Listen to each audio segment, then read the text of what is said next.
नमस्कार। ओडिशा पाठ्यक्रम रूपरेख 2025 अनुसार अनुष्ठित होउथिबा एही प्रशिक्षण कार्यक्रम को आपण मानक स्वागत करुछि।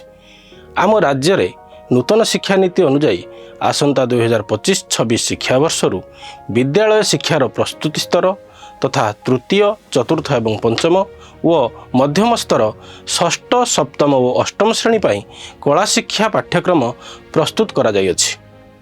एथिरे कला शिक्षार लक्ष्य पाठ्यपुस्तकर वैशिष्ट्य परिवेषण और प्रदर्शन संयोजना उपरे आलोकपात करा जायछि।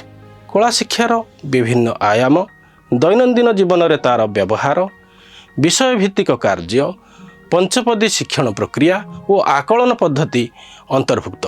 आसंतु सही विषय रे जानिबा। प्रथमे जानिबा कला शिक्षा कौन। जो शिक्षा आमको चित्र संगीत नृत्य नाटक माध्यम सृजनात्मक परिकल्पना एवं चिंता चेतना व्यक्त करने सह व्यक्तित्व विकास रे सहायक होता है ताहाको कला शिक्षा कहा जाए। यही कला शिक्षा आम चिंता चेतना को परिव्याप्त करिथाए, आमको बहुमुखी प्रतिभार अधिकारी करिथाए, आम मनरे नेतृत्व नेबार दक्षता वृद्धि करिथाए एवं आमर कला साहित्य और सांस्कृतिक परंपरार मूल्यबोध को जणाई थाए। एथर जानिबा जातीय शिक्षा नीति 2020 रे कला शिक्षार आवश्यकता कौन अछि। यह सहपाठ्यचर्यार विषय नुहे बरं पाठ्यचर्यार एक प्रमुख विषय वस्तु भाव में ग्रहण करा जायछि। यह आमर शिक्षार्थी माननकु सेमानंकर समग्र विकास रे सहायक होई परिबो। शिक्षा को सेमाने कला माध्यम रे ग्रहण धारण तथा प्रयोग करिबारे समर्थ हेबे। सांप्रतिक स्थिति रे ओडिशार सुसमृद्ध सांस्कृतिक ऐतिह्य तथा ओडिसी संगीत ओडिसी नृत्य पारंपरिक लोकनाटक साहित्य लोकनृत्य लोकसंगीत चित्र स्थापत्य और पट्टचित्र परंपरा को ग्रहण करिबा तथा तार संरक्षण पई प्रतिश्रुतिबद्धता सृष्टि करि परिबो।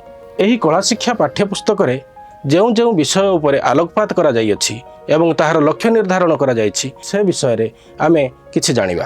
कला शिक्षा पाठ्यपुस्तक रे आलोचित विषय रो लक्ष्य एवं प्रयोग।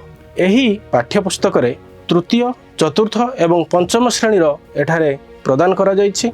एही संगीत भंगी और नृत्य नाटक और दृश्यकला माध्यम पुस्तक प्रकाशित होइथिबा तार सूचीपत्र एवं जो विषय को आधार करी से प्रकाश करा जायछि ताहा एथिरे वर्णना करा जायछि। आमे शिक्षक भाव में कला शिक्षण रे आमे केउ प्रकार भूमिका निर्वहन करि परिबा से संबंध में आसंतु जानिबा। विद्यालय रे कला शिक्षार एक भित्तिभूमि प्रस्तुत करिबा। छात्र छात्री मानक कला शिक्षा माध्यम चित्र भास्कर्य नाटक गीत नृत्यर विभिन्न उपादान सेगुड़िकर अभ्यास परिवेषण एवं प्रयोग विषय में धारणा सृष्टि करिबा। प्रत्येक पाठ शेष में दलगत भाव में श्रेणी रे ताकु परिवेषण करिवे एवं वर्ष शेष में कलार एक पूर्णांग परिवेषण माध्यम तांकर प्रतिभा एवं व्यक्तित्व प्रदर्शन करिवे। समय समय रे सेमानंकु उत्साहित करिबाकु सेमानंक अभिभावक तथा अन्यान्य दर्शक मानक समागम भितर परिवेषण करी सेमानंकर आत्मविश्वास वृद्धि करिवार सुजोग बा परिवेश सृष्टि करिवे। एहार मूल्यायन बा आकलन पद्धति। कला शिक्षा क्षेत्र में आकलन प्रक्रिया मुख्यतः दक्षता आधारित। ताहा पिलामानंकर ठीक किंबा भूल उत्तर रे निर्भर करे नाही।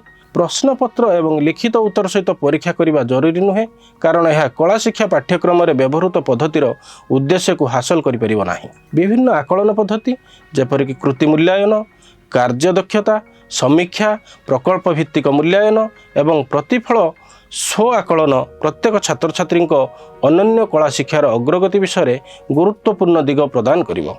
आकलनर मानदंड विद्यालय शिक्षा पई जातीय पाठ्यक्रम ढांचा 2023 रो पाठ्यक्रम लक्ष्य और दक्षता पर पर्यवेसित करा जायछि। बंधुगण आमे एही विषय रे आपणक पाखरे आलोचना कलु। मु दृढ़ आशावादी आपणकर यह निश्चित काम रे आसीबो। धन्यवाद।